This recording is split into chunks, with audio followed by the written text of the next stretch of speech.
Bismillahirrahmanirrahim. Assalamualaikum warahmatullahi wabarakatuh. Alhamdulillahilladzi nahmaduhu wa nasta'inuhu wa nastaghfiruh wa na'udzu billahi min syururi anfusina wa min sayyiati a'malina. May yahdihillahu fala mudhillalah wa may yudlilhu fala hadiyalah. Asyhadu an la ilaha illallah wahdahu la syarikalah wa asyhadu anna Muhammadan abduhu wa rasuluhu la nabiyya wa la rasula ba'dah. Fa inna asdaqal hadithi kitabullah wa khairul hadi Muhammadin sallallahu alaihi wasallam wa syarrul umuri muhdatsatuha fa inna kulla muhdatsatin bid'ah wa kulla bid'atin dhalalah wa kulla dhalalatin finnar amma ba'd. Al-ikhwah hafizakumullah, kita lanjutkan tadabbur Al-Qur'an kita. Sekarang dalam surat An-Naba ayat yang ke-13. Allah Subhanahu wa taala berfirman, A'udzu billahi minasyaitonir rajim. Waja'alna sirajan wahhaja. Dan kami, kata Allah Subhanahu wa taala, jadikan pelita yang amat terang benderang. Dalam ayat ini Allah Subhanahu wa taala tidak menyebutkan matahari secara langsung. Akan tetapi di dalam surat Nuh Allah Subhanahu wa taala menyebutkan bahwa yang dimaksud dengan siraja itu adalah matahari. Waja'alal qamara fihinna nura wa ja'ala syamsa siraja. Dan Allah yang telah menciptakan padanya bulan sebagai cahaya dan menjadikan matahari sebagai pelita. Ini surat Nuh ayat yang ke-16.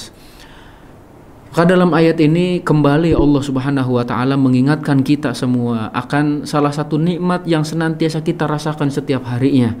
Itu adalah cahaya dari matahari, ya, cahaya matahari. Selanjutnya juga alikhwajakallah bahwa dengan cahaya ini Allah Subhanahu wa taala ingin memberikan salah satu perangkat kepada manusia untuk mengenal siapa penciptanya. Dan juga dengan melalui cahaya ini benda-benda yang ada di alam, benda-benda yang ada di sekitar kita, benda-benda yang ada di lingkungan kita, ya, akan terlihat dengan jelas manakala ada cahaya. Tanpa cahaya bisa dipastikan kehidupan dunia tidak akan berjalan dengan baik ataupun sempurna. Dan semua makhluk hidup memerlukan cahaya, baik secara langsung ataupun tidak langsung. Dikatakan secara langsung karena sesungguhnya mata ini merupakan fotoreseptor, gitu ya, al-ikhwajakallah, yang akan bekerja jika ada rangsangan daripada cahaya ataupun juga sinar.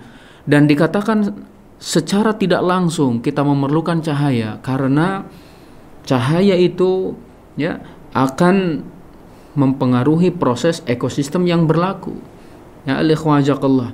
Dengan penglihatan ini pun maka manusia akan mencapai derajat keyakinan yang begitu tinggi, bukan sekedar ilmu yakin, akan tetapi sampai kepada ainul yakin, di mana matanya menyaksikan secara langsung kebenaran tanda-tanda kekuasaan Allah Subhanahu wa taala.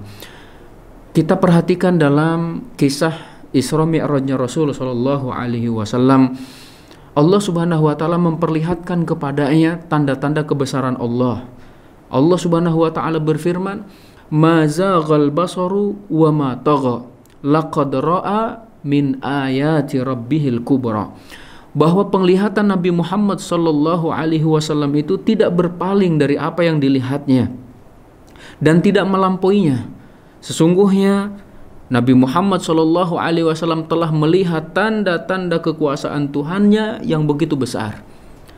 Nah, ini adalah dalam surat An-Najm ayat 17 dan sampai 18. Di dalam Al-Qur'anul Karim Allah Subhanahu wa taala tidak kurang dari 40 kali menyebutkan sinar ataupun cahaya, di mana alikhwajakallah makna daripada sinar dan cahaya dalam Al-Quranul Karim ada yang dikaitkan dengan keilmuan fisika, dalam arti itu alikhwajakallah hal yang memberikan manfaat bagi manusia dalam urusan dunia dan agar kehidupan dunianya seimbang, sempurna ataupun sejahtera. Contohnya Allah Subhanahu wa taala berfirman, "Huwallazi ja'ala asy-syamsa dhiyaa'a wal qamara nura wa qaddarahu manazila lita'lamu 'adadas sinina wal hisab.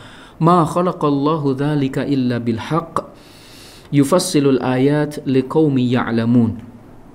Dialah Allah Subhanahu wa taala yang telah menjadikan matahari bersinar dan bulan bercahaya, dan ditetapkannya pula tempat-tempat bagi perjalanan bulan itu. Untuk apa? Agar kalian mengetahui bilangan tahun dan perhitungan waktu. Allah tidak menciptakan hal yang demikian itu melainkan dengan yang hak, dan juga Allah menjelaskan tanda-tanda kebesarannya kepada orang-orang yang mengetahui. Jadi yang pertama, Allah menyebutkan sinar dan cahaya dalam Al-Quran dalam arti yang kaitannya dengan fisika, itu yang kaitannya dengan urusan dunia. Tapi juga yang kedua, Allah Subhanahu wa taala menyebutkan sinar dan cahaya ternyata maknanya adalah kiasan. Maksudnya Bapak sekalian, makna daripada sinar ataupun cahaya tersebut bermakna adalah petunjuk dan hidayah dari Allah Subhanahu wa taala ke dalam hati manusia, ke dalam hati hamba Allah Subhanahu wa taala, ke dalam hati hamba Allah Subhanahu wa taala, yang akan memberikan manfaat dalam kehidupan nanti di akhirat. Sebagai contoh, Allah Subhanahu wa taala berfirman, "Qad ja'akum minallahi nur wa kitabum mubin." Sesungguhnya telah datang kepada kalian cahaya dari Allah dan kitab yang menerangkan. Nah, nur, maka dalam ayat ini adalah bermakna petunjuk, hidayah, wahyu. Telah datang kepada kalian cahaya dari Allah dan juga kitab yang menerangkan. Dengan penglihatan manusia, di samping juga dengan pendengarannya, maka manusia akan mampu mendapatkan berbagai informasi sebagai bahan kajian yang akan dianalisis, gitu ya. Karena itulah penglihatan merupakan salah satu pintu daripada ilmu. Allah Subhanahu wa taala berfirman, "Yuqallibul laila wan nahar, inna fi dzalika la'ibratan liulil absar." Allah mempergantikan, Allah mempergulirkan siang dan malam. Sesungguhnya pada yang demikian itu terdapat tanda-tanda yang besar. Bagi siapa? Bagi orang-orang yang mempunyai penglihatan, yang memperhatikan tanda-tanda kekuasaan Allah dengan kedua matanya. Di dalam ayat ini Allah Subhanahu wa taala menyebut kata siraj. Dan makna siraj di dalam bahasa Arab, jika kita merujuk kepada buku Ibnu Faris, tentunya dalam kitabnya Mu'jam Maqayisil Lughah, bahwa makna dasarnya adalah indah, baik, hiasan. Hal tersebut adalah karena cahaya yang dipancarkannya begitu indah. Ini menurut bahasanya, kata saraja seperti itu.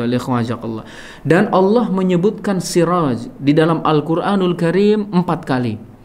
3 bermakna matahari dan 1 bermakna Nabi Muhammad sallallahu alaihi wasallam. 3 bermakna matahari, yang pertama dalam surat Al-Furqan ayat 61, di mana Allah berfirman, "Tabarakalladzi ja'ala fis sama'i buruja wa ja'ala fiha siraja wa qamaran munira."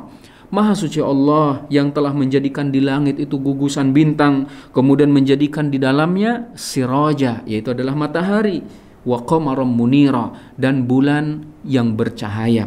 Atau dalam surat Nuh ayat yang ke-16 Allah berfirman, wa ja'alal qamara fihinna nura wa ja'ala syamsa siraja. Allah telah menjadikan bulan, ya, di langit tersebut yang bercahaya, kemudian juga menjadikan matahari yang bersinar. Dan juga di dalam surat An-Naba ayat yang ke-13, wa ja'alna siraja wahaja.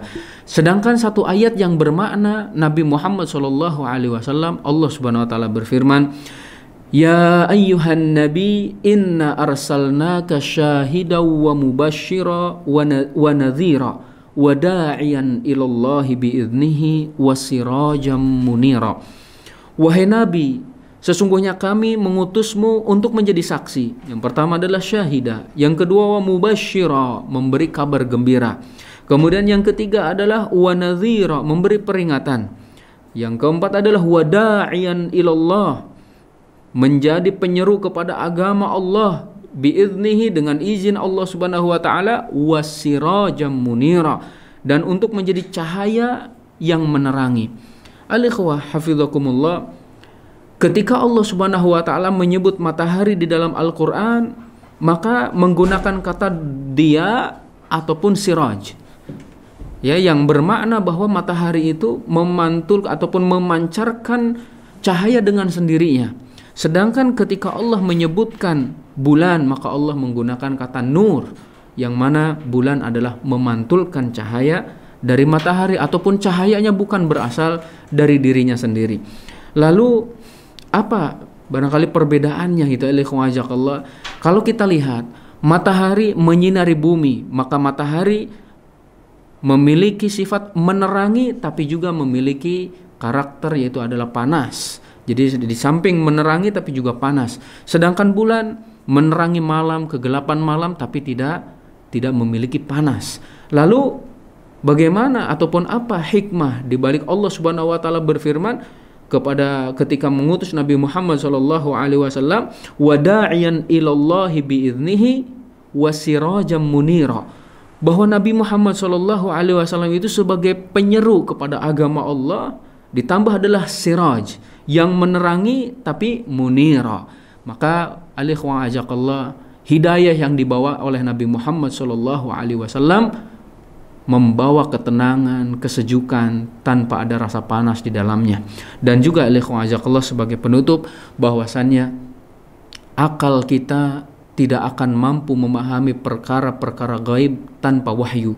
Akal kita gelap tanpa diterangi oleh wahyu, maka jangan sampai mendahulukan akal daripada wahyu. Jazakumullahu khairan. Subhanakallahumma wa bihamdika asyhadu an la ilaha illa anta astaghfiruka wa atubu ilaik. Assalamualaikum warahmatullahi wabarakatuh.